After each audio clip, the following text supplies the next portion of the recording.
रक्षवीरों, टूट पड़ो सूर्यलोक पे और जो सामने आए उसका वध कर दो। देवी संज्ञा को उठाकर ले चलो।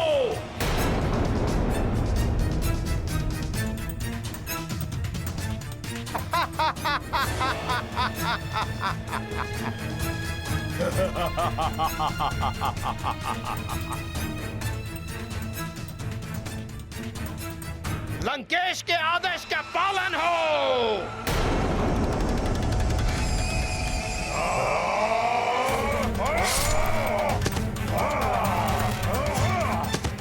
मुझे ही कुछ करना होगा।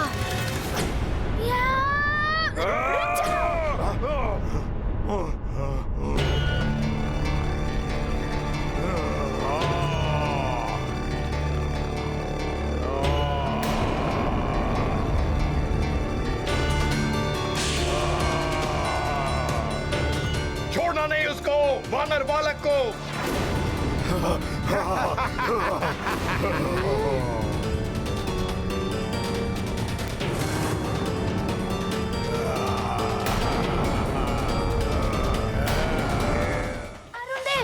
शीघ्र गुरु माता और जयंत भैया को लेकर यहाँ से भवन में जाइए। मैं इन असुरों को संभाल लूंगा। चलिए माता, चलिए देवी, चलिए चलिए।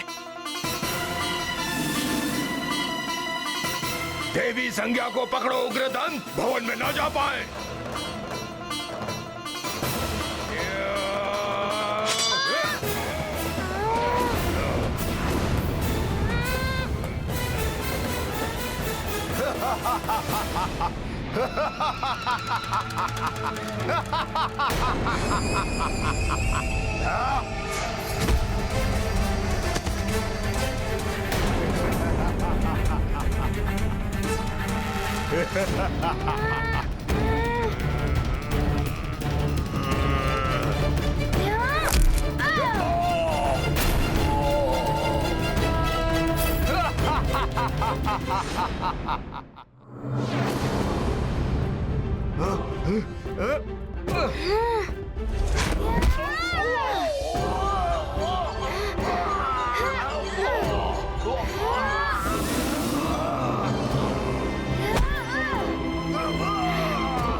गुरु माता जाइए, किसी सुरक्षित जगह पर जाइए। अरुण देव, आप गुरु माता और जयंत भैया को शीघ्र ले जाइए। जाइए।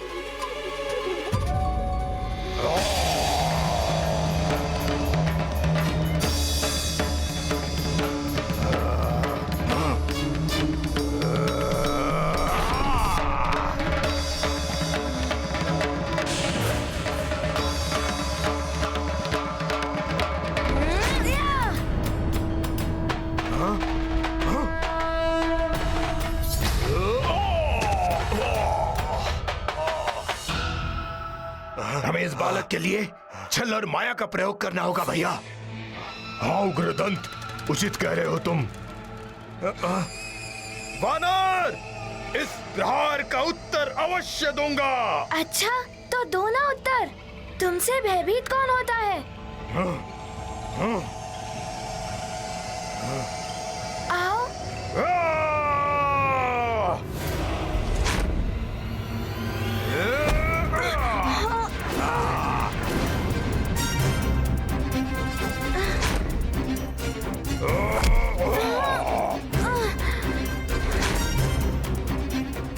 तो ये माया युद्ध कर रहे हैं और एकाग्रता के साथ युद्ध करना होगा।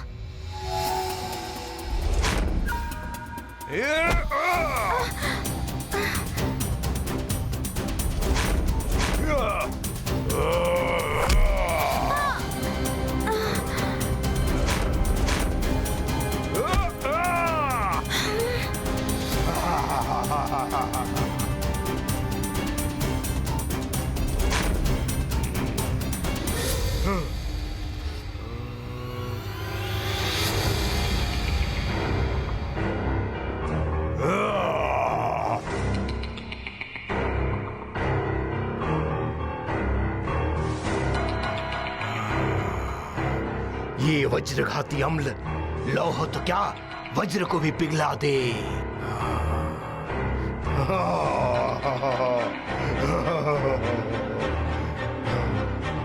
बड़ी शक्ति है तुझमें वानर बालक, पर मेरी आसुरी शक्तियों के सामने तेरी एक भी शक्ति नहीं चलेगी।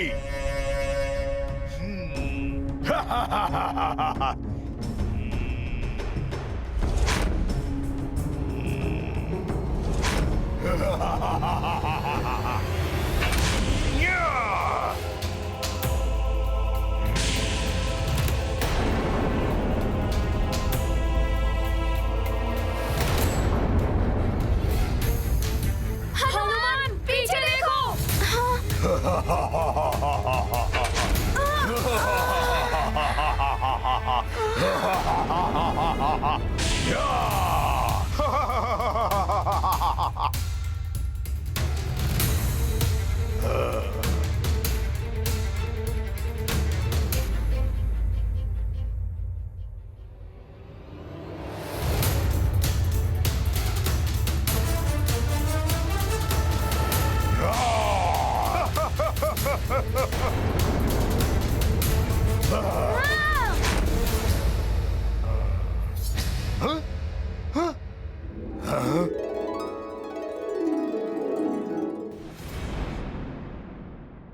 आश्चर्य है, अभी तक सूर्य उदित नहीं हुआ।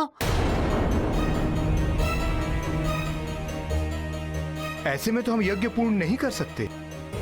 अब ना जाने क्या होने वाला है।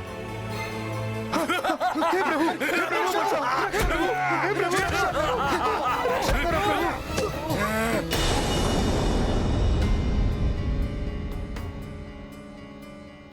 न जाने क्या हो गया है सूर्यदेव को। शीत का प्रकोप और सहन नहीं हो रहा है। ये क्या, लगता है शीत के प्रभाव से धरती भी सिमट रही है। अरे देखो रे गांव वालों, क्या हो रहा है धरती को। देखो रे देखो गांव वालों, ये धरती को क्या हो रहा है।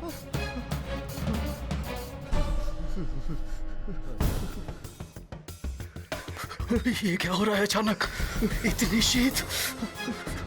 ऐसी शीत बढ़ती रही तो शीघ्र ही सब कुछ समाप्त हो जाएगा। हे प्रभु, कृपा कीजिए प्रभु। अरे कोई है, आंखें खोलो मेरे पुत्र, कोई है, बचाओ। आंखें खोलो मेरे पुत्र। क्या तुम्हारे पुत्र को? पता नहीं, बचा लो, मदद करो हमारी।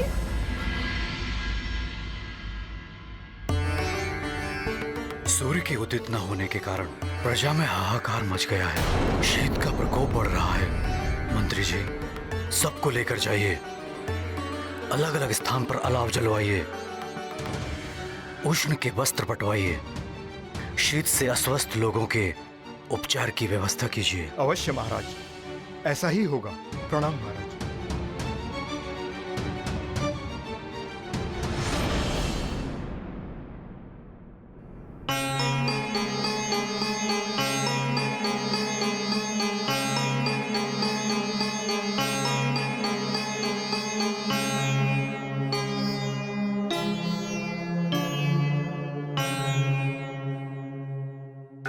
प्रजाजनों की क्या स्थिति है?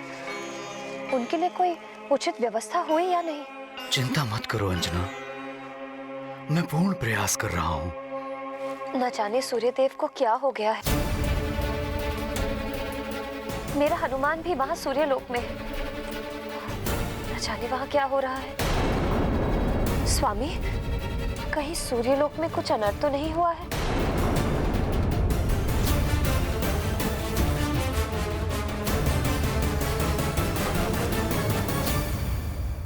ये तो घोर संकट उत्पन्न हो गया है। सूर्यदेव का रथ यदि शीघ्र नहीं मिला तो सृष्टि में प्रलय की स्थिति उत्पन्न हो जाएगी। इससे तो हनुमान की शिक्षा बाधित होगी और सभी वैदिक देव कार्य भी रुक जाएंगे। किंतु सूर्यलोक से सूर्यदेव का रथ ले जाने का दुस्साहस कौन कर सकता है? देवराज, हनुमान ने किसी मायावी राक्षसी को रथ ले जाते हुए देखा था, किंतु ये कार्य किसी देवता की सहायता के बिना असंभव है। किंतु सूर्यदेव, कोई भी देवता देव कार्य में अवरोध उत्पन्न करने वाला ऐसा घृणित कार्य नहीं कर सकता। अवश्य ये कार्य किसी अन्य ने किया होगा।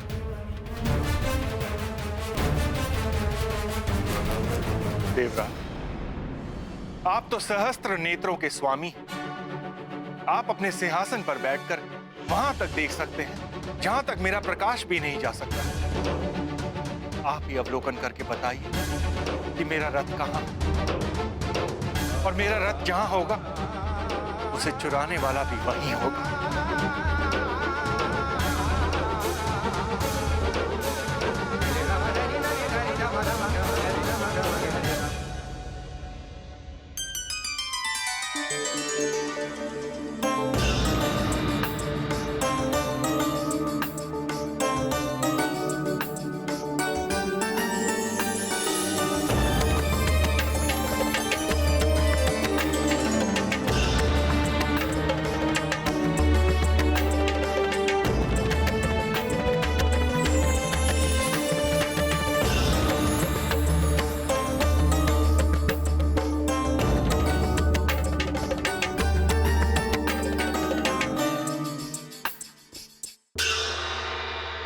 सृष्टि में जहां कहीं भी सूर्यदेव का रथ हो, वो मेरे नेत्रों के समक्ष दृश्यमान हो जाए।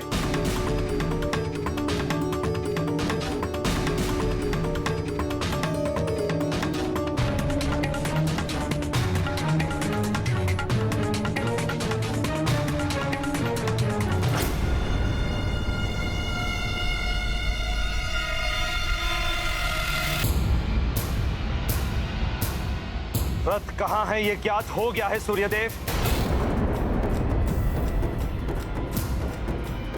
आपका रथ वरुण लोक में है।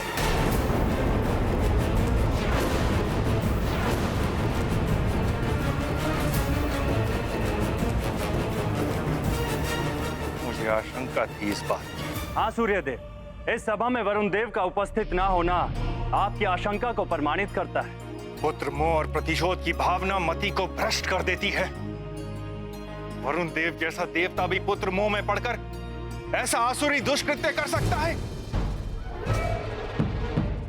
अधिक विलंब अनर्थकारी हो सकता है देवराज।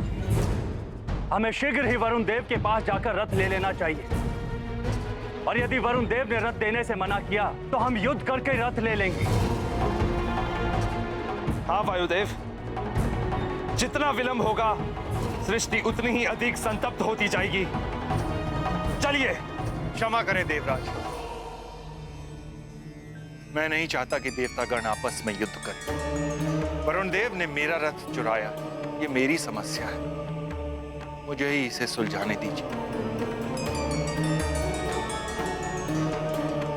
आप सबसे मेरा निवेदन है कि मेरे और वरुण देव के मध्य ना आए। आप सबको प्रणाम। आयुष्मान।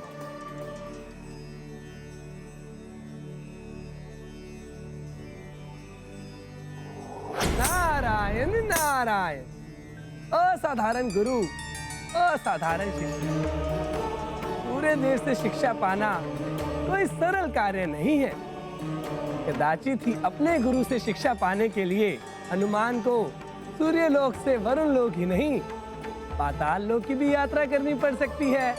नारायण नारायण। हनुमान, वज्रघाती द्रव्य से तुम्हें दिव्य वरदानों ने रक्षित कर लिया, किंतु हमारे मायावी छल से कैसे बचोगे बालक?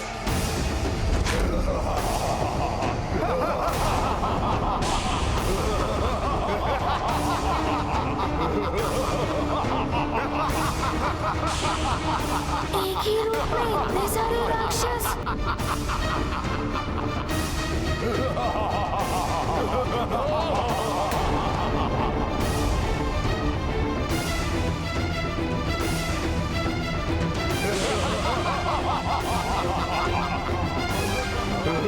जिसके पास गुरु माता का आशीर्वाद हो, उसका मायावी छल कुछ नहीं बिगाड़ सकता। मायावी तंत्र योगिनी प्रकट हो।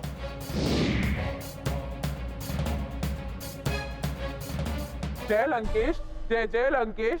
क्या आज्ञा है महाबली? योगिनी, हमें सूर्य देव के अश्वों की बलि चढ़ानी है बिना मुहूर्त के। मैं अधिक समय प्रतीक्षा नहीं कर सकता।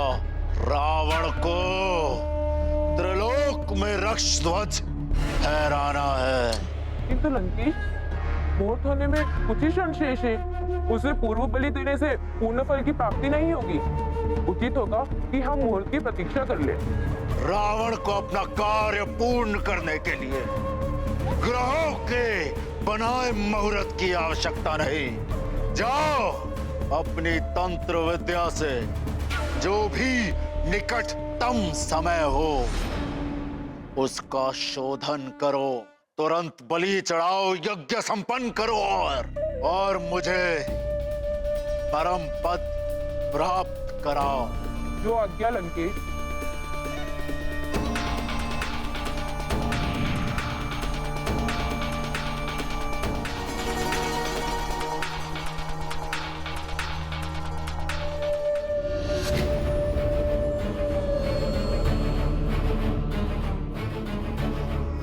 योगिनी, विलंब क्यों? बताओ, शीघ्र यज्ञ संपन्न करना है हमें। महाबली, यज्ञ को अभी पूर्ण करना आवश्यक है, किंतु परंतु कुछ नहीं। यज्ञ संपन्न करना है तो विलंब क्यों? जितनी शीघ्र यज्ञ संपन्न होगा उतनी ही शीघ्र हमें परम पद प्राप्त होगा। परम पद पाने के अभिमान में पूर्ण बात तो सुनी ही नहीं आपने लंकेश, कि मैंने हनुमान को पाताल लोक की ओर आते भी देखा है। क्या करूं?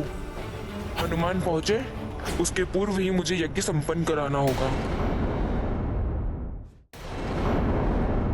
वरुण देव, छल का सहारा लिया आपने। एक देवता होकर एक देवता के विरुद्ध। छल दुर्बलता का प्रतीक है सूर्यदेव। मैं दुर्बल नहीं हूं। फिर मेरा रथ यहाँ वरुण लोक में कैसे पहुंच गया?